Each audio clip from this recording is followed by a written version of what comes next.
వంగవీటి మోహనరంగ ఒక వ్యక్తి కాదని సమ్మోహన శక్తి అని గుంటూరు పశ్చిమ ఎమ్మెల్యే గల్లా మాధవి స్పష్టం చేశారు. ఆయన భౌతికంగా దూరమై 36 ఏళ్లు గడిచిన ప్రజల్లో ఆయనపై అభిమానం రోజురోజుకి పెరుగుతుందని, ఆ మహనీయుని జీవితం సమాజానికి గొప్ప సందేశం లాంటిదని తెలియజేశారు. గురువారం గుంటూరు శ్రీనివాసరావుపేట అచ్చయ్య డాబా సెంటర్లో వంగవీటి మోహనరంగ వర్ధంతిని పురస్కరించుకుని ఆయన విగ్రహానికి ఎమ్మెల్యే గల్లా మాధవి కాపు నేతలతో కలిసి పూలమాలలు వేసి ఘనంగా నివాళులర్పించారు. ఈ సందర్భంగా ఆమె మీడియాతో మాట్లాడారు. కుల మతాలకు అతీతంగా కోట్లాది మంది అభిమానాన్ని సొంతం చేసుకున్న ఘనత వంగవీటి మోహనరంగకి దక్కుతుందని తెలియజేశారు. కార్యక్రమంలో కూటమి నేతలు కార్పొరేటర్ నిమ్మల వెంకటరమణ, కొరపాటి నాగేశ్వరరావు, ఆలహరి, నాగూర్వల్లి, మేలం సైదయ్య, యాకోపు, మామిడి రామారావు, వెంకటసాయి, చాంద్, రవీంద్ర, నాజర్ వలి, మల్లికార్జునరావు తదితరులు పాల్గొన్నారు. వంగవీటి రంగా గారి 36వ వర్ధంతిని పురస్కరించుకొని ఆయన విగ్రహానికి ఘనంగా నివాళులు అర్పించడం జరిగింది. అందరూ నాయకులతో, కార్యకర్తలతో, అశేష జనవాహినితో నివాళులు అర్పించడం జరిగింది.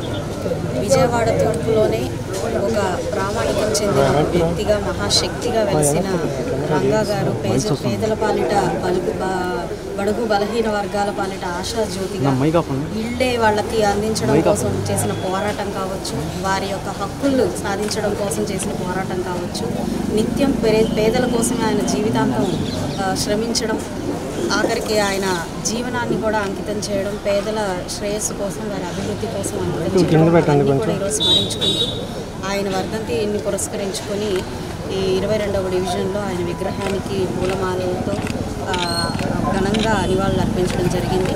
ఇందులో పాల్పంచుకునే ఒక అవకాశం కలిగినందుకు కూడా చాలా ఆనందం. కన్ను మూస్తే మరణం, రెప్పపాటు కాలం ఈ జీవితం అని చెప్పి శ్రీశ్రీ గారు అంటారు.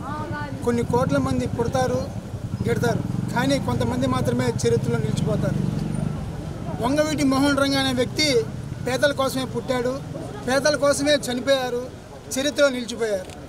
ఎవరన్నా మన కుటుంబ సభ్యులైనా సరే ఎవరైనా చనిపోతే 1 సంవత్సరం బాధపడతారు, 2 సంవత్సరాలు బాధపడతారు. కానీ ఈ రోజున ఆయన చనిపోయి 36 సంవత్సరాలు దాటినా కూడా ఈ రోజు కూడా ఆయన స్ఫూర్తి కొనసాగుతూ ఉందంటే ఆయన ఎంత మహానుభావుడు అర్థం చేసుకోండి. ఆయన యొక్క ఆశయాలు ఒకటే, కష్టమని ఎవరైనా వస్తే కాపు కాయటం, ఆపదనని ఎవరైనా తలుపు తడితే వారిని ఆదుకోవటం.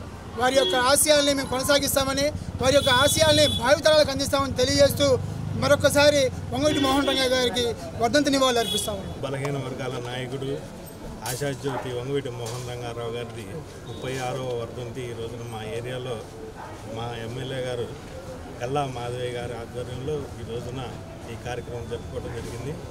ఆయన వంగవీటి మోహనరంగారావు గారు ఇప్పటికీ ఆయన 36వ వర్ధంతి జరుగుతున్నా కానీ ఈ రోజున కూడా ఎనలేని కీర్తి గావించబడి ఈ రోజున గొప్ప నాయకులందరూ నోటిన మారుమోగుతున్న పేరు వంగవీటి మోహనరంగారావు గారు.